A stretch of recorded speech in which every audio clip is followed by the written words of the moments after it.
Hi, my name is Deepak Kamath. I'm from India. And as of now, I'm the only Indian in the world to have traveled across all the 7 continents on my motorcycle, and that includes Antarctica.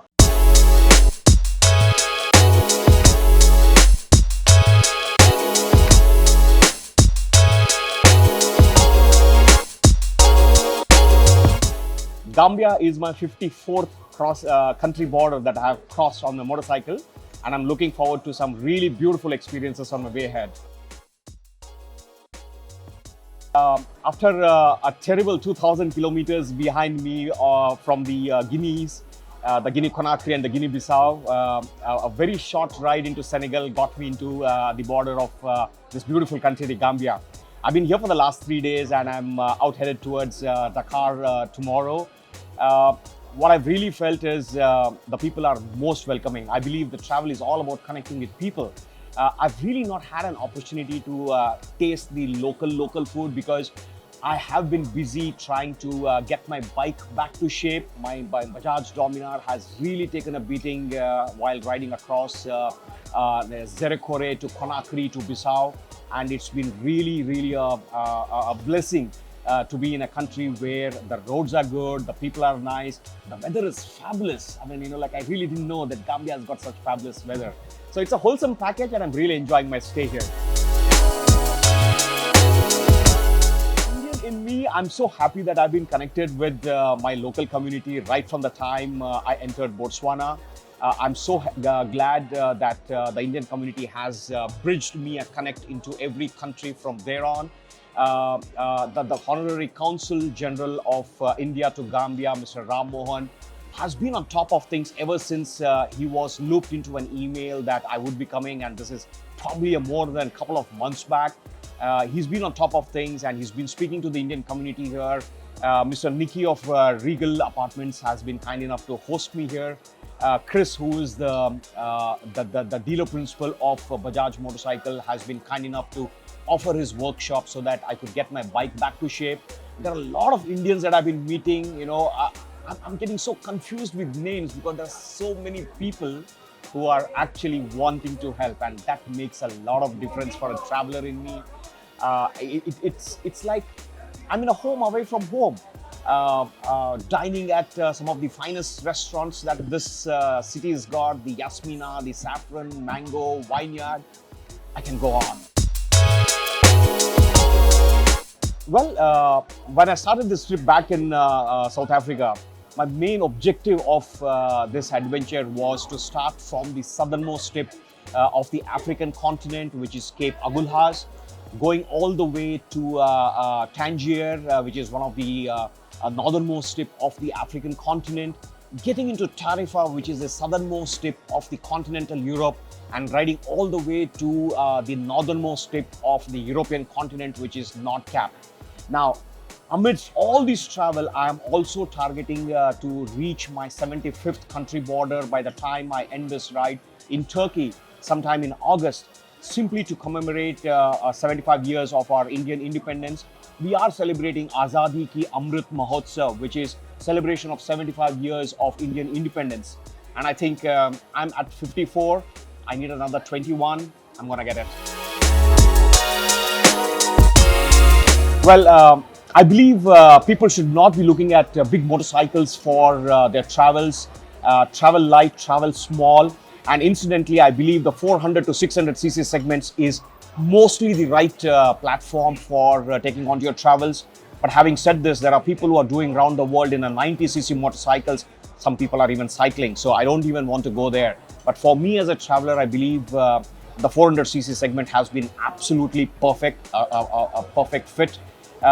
Incidentally, the Bajaj Dominar was launched back in 2017, and when I sold my dreams on a PowerPoint presentation to the management, telling them that, hey guys, I would like to take a motorcycle to the Road of Bones. Now, they were clueless what that was, but when we finally did that ride and it became an absolute success, that's when I started to up my dreams and telling them that, I would like to take the motorcycle across some of the most difficult terrains this world has to offer. And that's when, they tried supporting me in every possible form. They continue to support me on this western corridor of this beautiful continent of Africa. And after having ridden a motorcycle on Antarctica in a stock natural bike, I mean, no modifications done, street tires, normal battery, normal fuel, normal coolant. That's when I realized that, like this bike will not break down unless I break down. It's more that, you get to spend time more looking at the world rather than time that you would want to spend your time in repairing your bike by the street side. So for me, I have brutalized the bike. I might not want to use this word, but it sends the message that I have not spared anything for the bike to be ridden on, or avoid that, like, no, my bike's gonna break down. I don't want to go here. I've not done that. I've really enjoyed Namibia, riding on the desert. I did curse myself for taking on the roads from Zerekore to Conakry, simply because the roads are so bad and I wasn't really prepared. And in spite of that, the bike has taken it with a song. So why not a Bajaj? Bajaj is loved and sold in 70 plus countries, and I believe they have a motorcycle for every kind of requirement people want. In Gambia, I believe there's 100 and 125cc that is being sold. I've been in touch with the dealer principal, telling them that, like, how we can make or magnify the presence of this motorcycle and make it more reachable to the common man, getting them to enjoy the product from India. The product Hamara Bajaj is a logo, is a slogan that's lived on for decades. And I believe it is a testimony that these bikes don't break down so easily. So which is a testimony to the kind of product that this product is. And I believe Gambia should really look at the available options that the dealer has got and try yourself, and then consider a buy. Unfortunately for me, Indian, we are a landlocked country. Pakistan does not allow us to ride out of our country, neither does China because of the current COVID challenges. Myanmar is in a coup, unfortunately. So, I would ideally want to ship my motorcycle to a place where I would like to start my ride. And this time I flew my motorcycle from Mumbai to Durban in South Africa. And that was on the 23rd of November. And 24th, the world opened up, woke up to Omicron. And unfortunately, a lot of my plans got disrupted. I was waiting with crossed fingers for the presidential address on the 26th of November. And when the president of South Africa said, like, everything is status quo, he's not locking down the country, I was really happy. But what did impact was the knee-jerk reaction by many of the Western countries, wherein they shut down the Southern African countries. South Africa, Mozambique, Zimbabwe, Botswana, and Namibia were completely disconnected from the rest of the world. No airlines were flying in and out of these 5 countries. It did disrupt a lot of my plans to travel around the country. We celebrated, my wife was there with me, we celebrated 25 years of our marriage at Cape Agulhas. I believe she's been an equal part in my madness, and you need family support to do these kind of things. COVID has, in a fact, opened up to reality as to how brutal this disease has been. I've seen closed down businesses. I've seen people in utmost poverty, people scavenging into garbage bins. It's been a troublesome sight. It's not a really pleasant sight that I would want to see in my travels, but unfortunately, that's been the reality. Borders have been relatively easy because I am being supported by our Ministry of External Affairs, wherein people have really looked up and encouraged my documentation to be in order. They have spoken to the borders to let me in. Angola was a massive challenge because 3 times an online application got rejected. But in spite of that, the Indian ambassador in Luanda, Angola, made sure she spoke to the Foreign Affairs Ministry of Angola and got me to ride into Angola without a proper visa stamp on my passport. I believe that's the power of the Indian government today, where they are looking up to people from their own country traveling, and if there is a situation that needs to be addressed on priority, they do. I think crossing of my borders, I definitely owe it to my government, which has tremendously helped me all along the way. Fuel price increase has tremendously impacted the way I've been wanting to ride. This whole project was 35,000 kilometers, but trust me, until Gambia, I'm done 32,000 kilometers, and I've got another 27 up the road.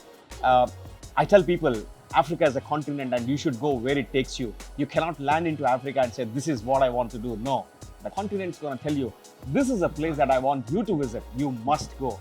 And that's one reason that I let go myself of travel without constraining myself from any detours.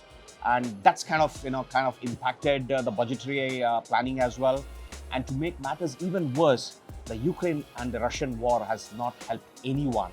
And particularly travelers like me, I'm under extreme duress because I'm headed into Europe where the fuel price was less than 1.3 euros.